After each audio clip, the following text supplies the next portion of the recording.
আমরা অত্যন্ত ভাগ্যবান যে আজ আমরা আরেকটি জুমা পেয়েছি।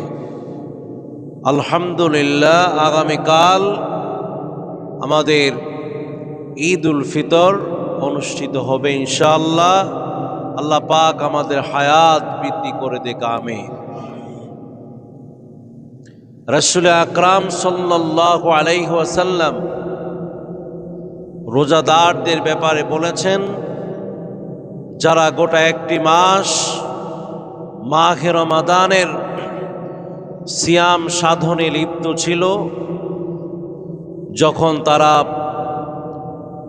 শাওয়াল মাসের প্রথম তারিখ ঈদের দিন প্রত্যুষে সকালবেলা যখন ঘর থেকে বের হয়ে মুসল্লা ঈদগাহ ময়দানে যখন আসতে থাকে, রসুল বললেন, ইজা কানা ইয়াউমু ঈদিল ফিতরি ওয়াকাফাতিল মালাইকাতু আলা আবওয়াবি তুরুকিন। আল্লাহ রহমতের ফেরেশতারা রাস্তার মোড়ে মোড়ে, রাস্তার ধারে ধারে রোজাদারদের জন্য তারা সেখানে অপেক্ষা করবে। সুবহানাল্লাহ।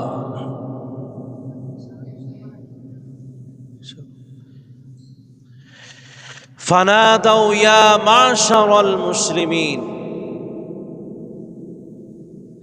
তখন সেই ফেরেশতারা যারা রোজাদার ছিল তাদেরকে বলবে, হে মুসলমান দলের লোকেরা, উক্তু ইলা রব্বিন কারীম, যাও সম্মানিত তোমার রবের দিকে তোমরা অতি তাড়াতাড়ি, অতি প্রত্যুষে তোমরা বের হয়ে যাও।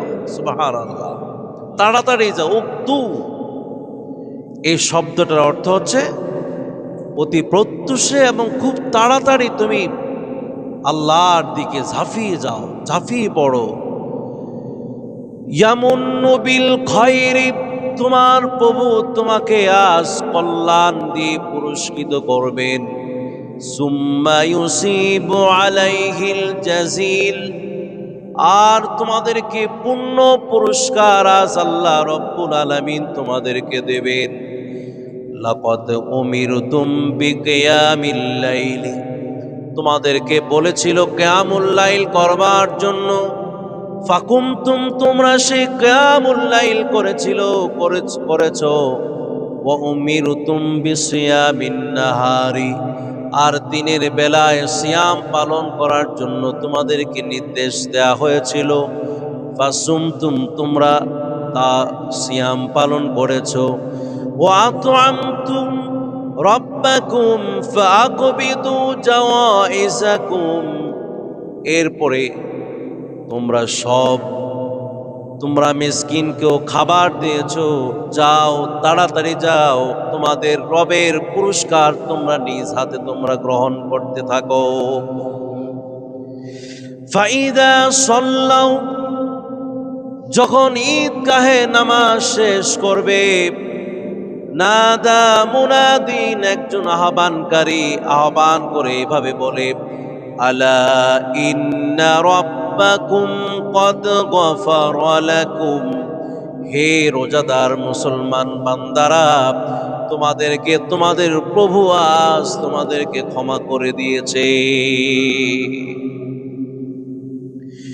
ফারজিউ ইলা রিহালিকুম, যাও তোমাদের বাড়িতে আজ ফিরে যাও।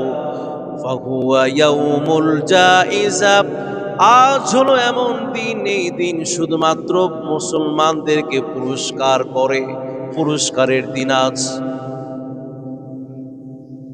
প্রিয় ভাইরা, গোটা একটি মাস আমরা সিয়াম পালন করেছি।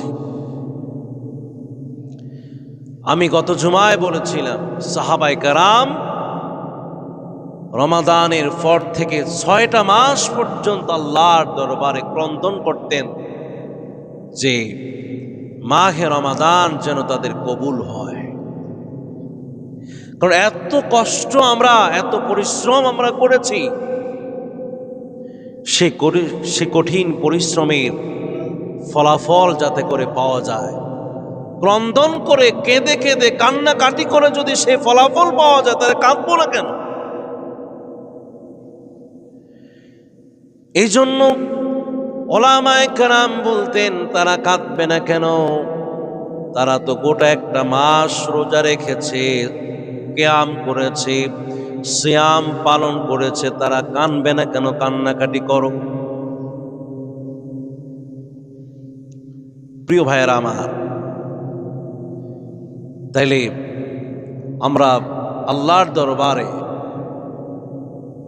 অন্তত আজ ইফতারের পূর্ব মুহূর্তে সর্বশেষ আমাদের ইফতার হবে, আল্লাহর কাছে চোখের অশ্রু ছেড়ে দিয়ে আল্লাহর কাছে গোটা একটি মাসের জন্য আপনি আপনার নিজের জন্য, আপনার পরিবারের জন্য আপনারা দোয়া করবেন।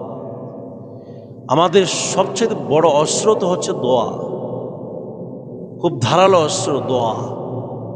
এই দোয়াটাকে আপনি আপনার এই সিয়াম পালনকারীর মুখ নিঃসৃত জিহ্বা দিয়ে আল্লাহর কাছে চাইলে আল্লাহ পাক ফিরাবেন না। আগামীকাল ঈদ উল ফিতর উদযাপিত হবে। রাসূলুল্লাহ সাল্লাল্লাহু আলাইহি ওয়াসাল্লাম মদিনায় মুনাওয়ারায় যখন তিনি গেলেন, হযরত আনাস রাদিয়াল্লাহু তাআলা আনহুর বর্ণনায় তিনি বললেন, কদিমা রাসূলুল্লাহ সাল্লাল্লাহু আলাইহি ওয়াসাল্লাম আল মাদিনাতা, রাসূল মদিনায় গেলেন, ওয়ালাহুম ইয়াউমান ইয়ালআবুনা ফীহিমা, সেই মদিনার ইহুদিরা তারা পারসিকদের অনুসরণ করে শরতের পূর্ণিমায় তারা নওরোজ আর বসন্তের পূর্ণিমায় মেঘের চাঁদ, এই দুটা দিন তারা উৎসব করে, খেলাধুলা করে, গানবাদ্য করে, আনন্দ উৎসব করে। ফাকালা, রাসূল বললেন, মা হাজানিল ইয়াউমান, এরে তোমরা যে দুটা দিন উৎসব করো, কেন করো? এই দুটা দিনের বিশেষত্বটা কি? ক্বালু, তারা বললেন, আমরা জানি না, তবে কুন্না নালআবু ফীহিমা ফিল জাহিলিয়াতি, জাহিলি জমানায় যুগ যুগ ধরে এই দুটা দিন উৎসব করে আসছে, আমরা এই দুদিনে খেলাধুলার আনন্দ উৎসবে নিমজ্জিত থাকি।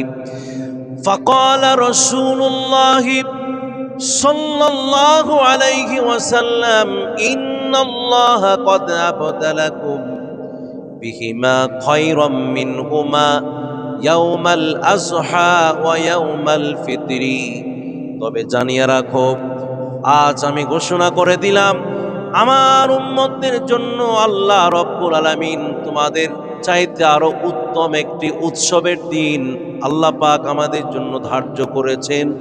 একটা দিন হলো ইয়াউমুল আযহা, আর একটা হলো ইয়াউমুল ফিতরি, ঈদুল ফিতর।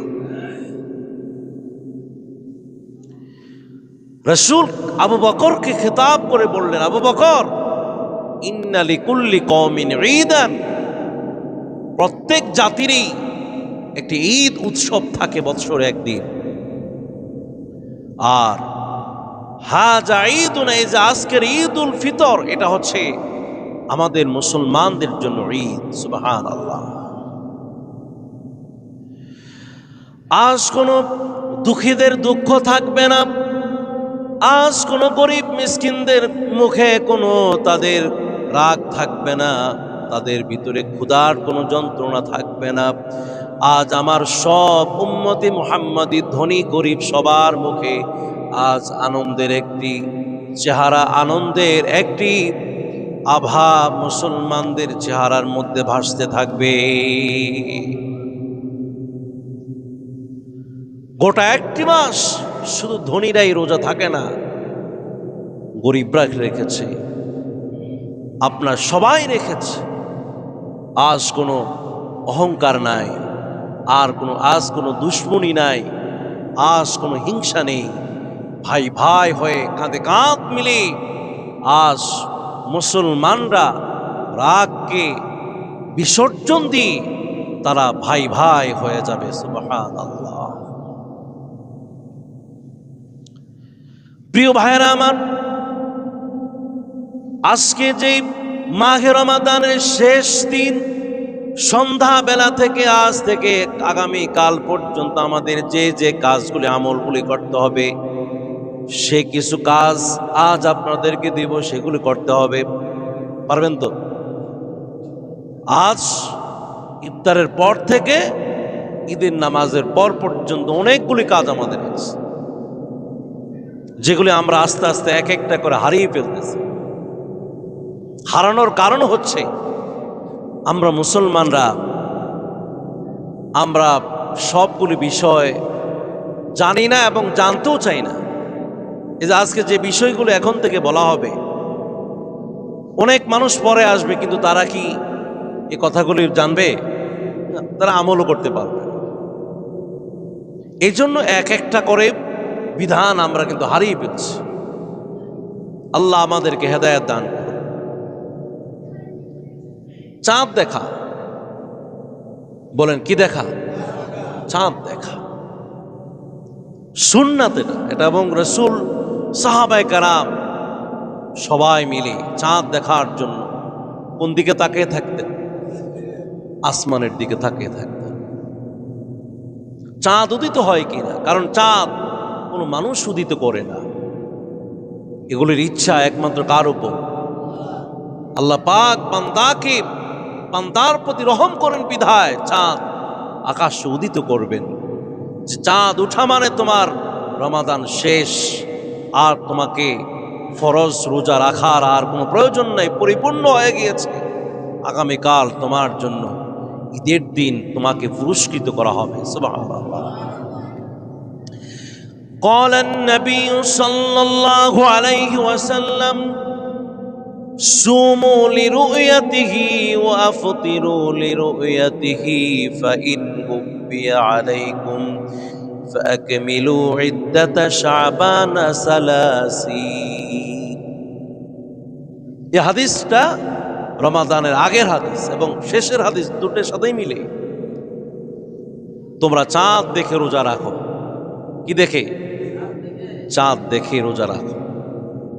ক্যালেন্ডার দেখা, ওই টিভির এবং আপনার ফেসবুকের খবরের দিকে না তাকায়া। সবসময় কি ফেসবুক ছিল? রেডিও টেলিভিশন ছিল নাকি? তাহলে মুসলমান ঈদ এবং রোজা তারা থাকবে কিভাবে? ওই টেলিভিশন আর সেই রেডিও আল্লাহ পাক আকাশে উদিত করে রেখেছেন। সুবহানাল্লাহ। সেদিকে তাকাও। আল্লাহ পাকের এই চাঁদ, সৃষ্টি করা চাঁদ তাকালে তো কোনো এক মন জুড়িয়ে যায়, ঠিক কিনা? কোন যদি মেঘও থাকে, ফাইন গুব্বিয়া আলাইকুম, যদি মেঘমালাও থাকে তাকাও। চাঁদ যদি না দেখতে পাও, তাইলে শাবানকে 30 পরিপূর্ণ করো, এরপর রমজানের রোজা রাখো।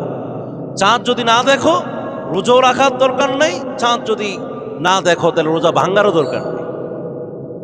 কি দেখতে হবে? চাঁদ দেখেই রোজা রাখতে হবে, চাঁদ দেখেই রোজা ভাঙতে হবে। এটা সুন্নাত, সকলে দেখবেন। এটা সুন্নত সবের বিষয়। রাসূল আকরাম সাল্লাল্লাহু আলাইহি সাল্লাম সহ সাহাবায়ে কেরাম, এবং আমরাও যখন ছোট্ট ছিলাম, আপনারা তো ছিলেনই, আমরা সন্ধ্যার আকাশে মাগরিবের পরপরেই ছুটে চলে যেতাম বিলের ধারে, আর পশ্চিম আকাশের দিকে তাকিয়ে থাকতাম চাঁদটা দেখা যায় কিনা, ঠিক না? আজ এগুলোই নেই। এই হারানো জিনিসকে আবার এগুলোকে তাজা করতে হবে আমাদের। চাঁদ দেখার পরে রাসূলুল্লাহ সাল্লাল্লাহু আলাইহি ওয়াসাল্লাম বলতেন, আল্লাহুম্মা আহিল্লাহু বিল ইয়ুমনি ওয়াল ঈমান ওয়াস সালামাতি ওয়াল ইসলাম রব্বি ওয়া রাব্বুকাল্লাহ। চাঁদ দেখে, চাঁদের দিকে তাকায়া বলে, চাঁদের কি দিও? সালাম দিও, বলে না? দোয়াটা, অন্তত দোয়াটা বা সালামটা দেওয়া মানে হলো, আল্লাহ যে চাঁদ আমাদের জন্য উদিত করেছো, এই চাঁদকে আমাদের জন্য শান্তি এবং নিরাপদ করে দিও, এবং আমাদের জন্য নিরাপত্তার জন্য আগামী একটি মাস আমাদের জন্য করে দিও। রব্বি, হে আমার প্রভু, অরব্বুক আল্লাহ, হে চাঁদের মালিক আল্লাহ, তুমি আমাদের উপরে নিরাপত্তা নাজিল করো। সুবহানাল্লাহ। তাহলে এই দোয়াটুকুন করা অন্তত কেউ যদি পারে, একজন মুখস্থ জানলে, একজন পড়লে চাঁদের দিকে তাকায়া বাকিরাও পড়তে পারবে। এই রুসুম একটা চালু করেন। এগুলো তো আমরা সব হারিয়ে ফেলছি। বলেন আল্লাহুম্মা আহিল্লাহু, বলেন আলাইনা বিল ইউমনি ওয়াল ঈমানি ওয়াস সালামাতি ওয়াল ইসলাম রব্বি ও রব্বুকাল্লাহ। চাঁদের দিকে তাকায়া এই দোয়াটা পড়া লাগে। প্রিয় ভাইয়েরা, চাঁদ দেখলাম, তাহলে আর আমরা আগামীকাল থেকে রোজা থাকবো না, ঠিক না? আগামীকাল রোজা থাকাটাও কি হালাল না হারাম? সরাসরি হারাম, নিষিদ্ধ। কেউ যদি রোজা থাকে তাইলে সে গুনাহগার হবে। রোজা থাকলে কি হবে? গুনাহগার। এরপরে কাজ হচ্ছে সারা রাত জেগে থাকা। জেগে কি করবে? শুধু মার্কেটিং করবে নাকি? গিয়ে দেখবেন রায়পুর বাজার আজকে পুরো রাত সবাই রাত জাগা। মান কামা লাইলাতাইল ঈদাইনি মুহতাসিবান লাম ইয়ামুত কলবুহু ইয়াওমা তামুতুল কুলুব। এই দুই ঈদের রাতে রাত জাগবে আর আল্লাহর প্রতি আশা করবে, নেক আশা করে সারা রাত ইবাদত করবে। তাহলে আল্লাহর হাবিব বললেন, যেই দিন মানুষের হৃদয় মরে যাবে সেই দিন, ওই দিন তোমার হৃদয় কোনোদিন মরবে না। তোমার এই কলব সেদিন কি থাকবে? জাগ্রত থাকবে, তাজা থাকবে। কবে? হ্যাঁ না, মানে এই হৃদয়টা মানে জাগ্রত থাকবে কবে? তাজা থাকবে কবে? হ্যাঁ, যে সময় মানুষের হৃদয় মরে যায়। কিন্তু হৃদয় মরবে না যারা ঈদের রাতে কি করে? সবাই বলেন কি করে? ইবাদতে মশগুল থাকে। কথাগুলো মানবেন।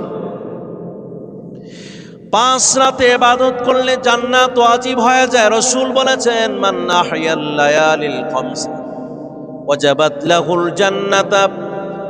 5 রাত্রে কেউ যদি জাগ্রত থেকে ইবাদত করে, লাইলাতাত তারবিয়াতি, একটা হলো জিলহজ মাসের 8 তারিখ রাতের বেলা, ওয়ালাইলাত আরাফা, আরাফার রাত, ওয়ালাইলাতান নাহারি, কুরবানির রাত, ওয়ালাইলাতুল ফিতর, এবং এই ঈদুল ফিতরের রাত, ওয়ালাইলাতান নিসফি মিন শাবান, এবং শবে বরাতের রাতের বেলায় জাগ্রত থেকে যারা আল্লাহর ইবাদত করবে তাদেরকে আল্লাহ পাক জান্নাতে নেওয়াটা ওয়াজিব হয়ে যায়।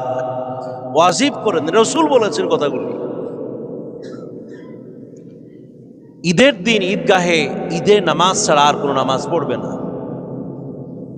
ঈদের দিন ঈদগাহে ঈদের নামাজ ছাড়া আর কোনো নামাজ নাই, এবং নামাজ পড়াটাও সেটা তার জন্য মাকরুহ হবে, গুনাহ হবে।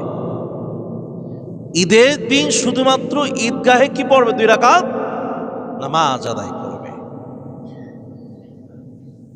রাসূল সাল্লাল্লাহু আলাইহি ওয়াসাল্লাম সেটা করতেন, যে লাম ইউসাল্লি ক্বাবলাহা ওয়ালা বাদাহা মা'আহা বিলাল। বিলাল ছিল তার সাথে, বলতেন আগেও নামাজ ছিল না, পরও নামাজ ছিল না। তাহলে সবচেয়ে উত্তম আমল হচ্ছে ওই দিন কি করা? 2 রাকাত নামাজের জন্য প্রস্তুত থাকা। সবাই আপনার কিভাবে আসবে সেগুলা কথা বলা হবে। আপনার ঈদের নামাজের জন্য প্রস্তুত নিয়ে গোসল করে নিয়ে আসতে হবে। গোসল করা, কানা ইয়াগতাসিলু ইয়াউমাল ফিতরি, ঈদের দিন সকালবেলায় গোসল করে রাসূল আসতেন এবং ঈদগাহের দিকে চলে আসতেন, মেসওয়াক করে আসতেন, সুগন্ধি ব্যবহার করে আসতেন। স্যার মাযহাবের সকলেই বলেছে যে সুগন্ধি ব্যবহার করাটা সুন্নাত, সওয়াবের কাজ। সুগন্ধি ব্যবহার করলে কি হয়? সওয়াব হয়। কি হয় বলেন? উত্তম পোশাক পরিধান করা, নতুন, একবারে নতুন এটা নয়, উত্তম পোশাক যেটা ভালো, শালীন, দেখতে ভালো, পবিত্র, এরকম পোশাক পরিধান করে মুসলমান ঈদগাহে চলে আসবে। কয়টা বাচ্চা জানো তো? কারণও নয়, মাইকের আওয়াজও নয়। কয়টা? আচ্ছা, তাহলে সাহাবায়ে কেরাম কি করতেন? ইয়াখুসুনাল ঈদা বিমাজিদিন মিনাত তাজাম্মু। ওই দিন একেবারে সুন্দর সেজে গুছে তারা সাহাবায়ে কেরাম ঈদগাহে আসত, সেজে গুজে আসত। ফাকাদ সাহান ইবনে ওমর, আব্দুল্লাহ বিন ওমর থেকে একটা হাদিস বর্ণিত, ইন্নাহু কানা ইয়ালবিসু আহসানা সিয়াবাহু ফিল ঈদাইন। দুই ঈদে তিনি ভালো পোশাক, উত্তম পোশাক, সুন্দর পোশাক পরে তারা ঈদগাহে আসতেন। তাকবীর বলে আসা। রাস্তা দিয়ে যখন ঘর থেকে বের হবেন তাকবীরটা বলেন তো সবাই। হ্যাঁ, আল্লাহু আকবার, আল্লাহু আকবার, লা ইলাহা ইল্লাল্লাহ, আল্লাহু আকবার, আল্লাহু আকবার, ওয়ালিল্লাহিল হামদ। এটা মানে উঁচু আওয়াজে তাকবীরটা পড়ে পড়ে আসতেন। আবার আস্তে আস্তে একেবারে ঈদগাহে যখন আসতেন তখন স্টপ করে ফেলতেন। জায়গা মতো বসার পরে ইমাম তো আসবে পরে। ইমাম আসবে কবে? পরে। ইমাম যখন মিম্বারে উঠবে, উঠার আগ পর্যন্ত যখন উনি আসতেন সবাই তাকবীর পড়তেন। আল্লাহু আকবার, আল্লাহু আকবার, লা ইলাহা ইল্লাল্লাহু, আল্লাহু আকবার, আল্লাহু আকবার, ওয়ালিল্লাহিল হামদ। এরা পড়তো কারা? মুসল্লি সবাই পড়তো আর ইমাম আসতেন। আর মাশাআল্লাহ আমরা কি করি জানেন? ইমাম পড়ে আল্লাহু আকবার, আল্লাহু আকবার, মুসল্লিরা স্বাগতম জানিয়ে আসে। বরং উল্টো সুন্নত আমরা সেগুলি আমরা কি করি? বাস্তবে আমরা করি আর কি। আপনারা যে কোন দরজার কোথায় গিয়ে পড়ছেন আল্লাহ ভালো জানে। তাহলে তাকবীর বলাটা ঈদগাহে যাওয়ার আগে এবং ইমাম মিম্বারে ওঠা পর্যন্ত সবাই তাকবীর পড়বে। কারণ আজকের এই তাকবীর অত্যন্ত গুরুত্বপূর্ণ। আল্লাহ পাক আজকে পুরস্কৃত করবেন। তাকবীরটা দেয় কাকে? সবাই কথা বলে না, কাকে? আল্লাহু আকবার মানে কি? আল্লাহ মহান। আল্লাহু আকবার, আল্লাহ মহান। লা ইলাহা ইল্লাল্লাহ, আল্লাহ ছাড়া কেউ না। আল্লাহু আকবার, আল্লাহ তুমি মহান, আল্লাহ মহান। ওয়ালিল্লাহিল হামদ, আল্লাহ তোমার জন্যই প্রশংসা।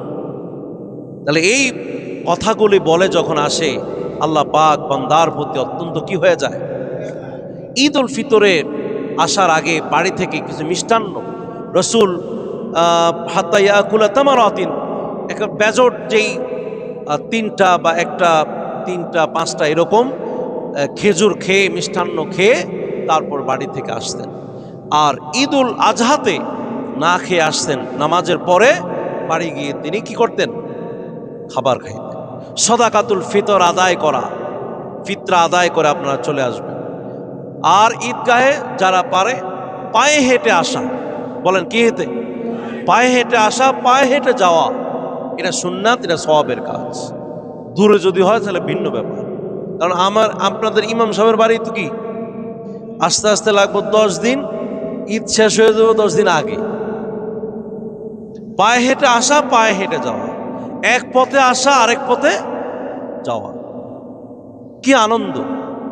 এই রাসূলুল্লাহ সাল্লাল্লাহু আলাইহি ওয়াসাল্লাম এই কাজগুলি করতেন, খুতবা শুনতেন, সাহাবায়ে কেরাম সবাই নিস্তব্ধ। এই যে এখন আপনারা যেভাবে নিস্তব্ধ একেবারে নীরবে খুতবাগুলি শুনছেন না, ঠিক এইভাবে ঈদের খুতবাটা শোনা এটা ওয়াজিব। কিন্তু এখানেও আপনাদের একটা সুন্নতের আমল আপনাদের মধ্যে নাই। আপনারা এই আমলগুলি করবেন, যদি না করেন এটা আপনার ব্যাপার। কারণ এগুলি আপনারা বাদ দেন, আসলে সুন্দর দেখা যায় না। যেগুলি আপনারা করেন এগুলি সামাজিক কাজও না। এই ধরে নামাজটা বলে, এগুলি একটা সামাজিকতা, ধর্মীয় কাজ, আবার কি সামাজিকতা, সবগুলোই এটার মধ্যে আছে। আজকে ধর্মীয় অনুষ্ঠানের মধ্যে অসামাজিক কাজ করে ফেললেন, এগুলো ভালো দেখায় না। একেবারে একসাথে আসলাম, একসাথে গেলাম, কি সুন্দর পরিবেশ। এই সুন্দর পরিবেশটুকু আমি এখানে আমার আসা হয়েছে 14 বছর, 12 বছর, কথা বুঝছেন? 12-13 বছর আমি এই পর্যন্ত এরকম পরিবেশ দেখিনি। এখন পরিবেশ তো আপনারা করবেন। আর শেষ পর্যন্ত অভিবাদন জানাতে হবে, তাকাব্বালাল্লাহু মিন্না ওয়া মিনকুম এ কথা বলে আমরা যে ঈদ মুবারক বলি না, এটা রাসূল বলতেন তাকাব্বালাল্লাহু মিন্না ওয়া মিনকুম বা মিনকা বলতেন, এবং সবাই কোলাকুলি করতেন। এগুলি সুন্নাত আমল এবং এগুলি সওয়াবের কাজ। অতএব আমি সর্বশেষ এ কথা বলেই আমার বক্তব্য শেষ করছি। আল্লাহ পাক আমাদের মাহে রমাদানের সকল ভুল ত্রুটি ক্ষমা করে দিয়ে যেন গোটা একটি মাসের সমস্ত আমল যেন কবুল করে নেন, এবং আগামীকাল আমাদের ঈদগাহে যেন আল্লাহ পাক আমাদেরকে জাযা প্রতিদান দান করেন, পুরস্কৃত দান করেন। আল্লাহর কাছে দোয়া আবদার রেখে দোয়া আবেদন করে বক্তব্য শেষ করলাম। আসসালামু আলাইকুম ওয়া রাহমাতুল্লাহ। আমরা অত্যন্ত ভাগ্যবান।